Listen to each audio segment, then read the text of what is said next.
These 4 Americans were killed at a US diplomatic compound in Benghazi, Libya. One of them was Ambassador Chris Stevens. It happened on the 11th anniversary of 9/11, and it would ignite one of the most controversial firestorms of Barack Obama's presidency. But to understand how a US ambassador ended up unprotected in a city spiraling into lawlessness, we have to rewind, because this moment started long before the smoke. It was 2011. The Arab Spring was sweeping across the Middle East. Autocrats who had ruled for decades were following, and in Libya, the dictator Muammar Gaddafi was next. In power for over 40 years, Gaddafi wasn't just a tyrant, he was the state. He promised no mercy to rebels. And as his forces closed in on Benghazi, a city of 700,000, the world faced a choice: do nothing and risk a massacre, or intervene.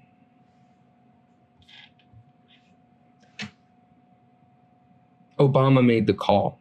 Together with NATO allies, the US launched a military operation. No boots on the ground, no occupation, just airstrikes to stop Gaddafi's advance. And it worked. Gaddafi's forces crumbled. He was captured and killed by rebels. It was a clean win. But here's the thing about removing a dictator. You can blow apart the system in days, but rebuilding it takes years. And in Libya, that never happened.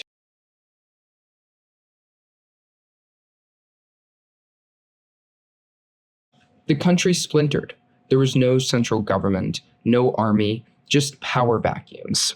Militias carved up territory. Extremist groups moved in. Weapons poured out of the country. Libya wasn't just unstable, it was a black hole. And the US just backed away. No peacekeeping force, no reconstruction, just a fragile hope that Libya could stabilize on its own. It didn't.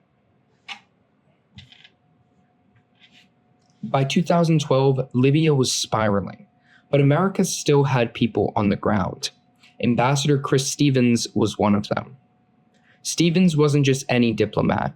He believed in Libya. He'd worked there before. And in September 2012, he arrived in Benghazi, a dangerous, unpredictable city, to reconnect with local leaders. The security was thin. There were many warnings. Multiple reports had flagged Benghazi as unstable. But Stevens stayed. And that night, militants stormed the compound. Fires spread fast. Security was overwhelmed.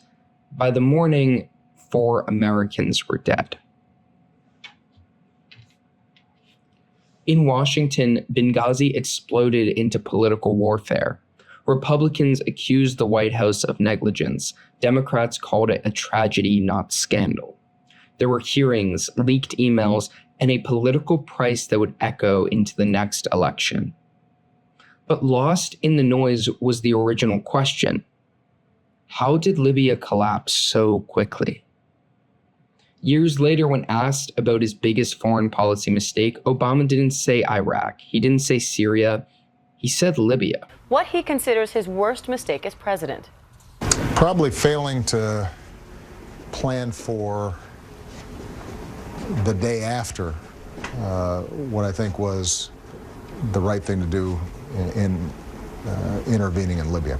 Not the intervention, but the lack of planning for what came next.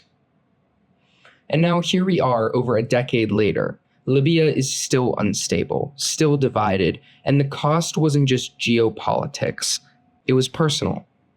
It was personal for the 4 Americans who never made it home, for the country that collapsed in the space between bold action and quiet inaction.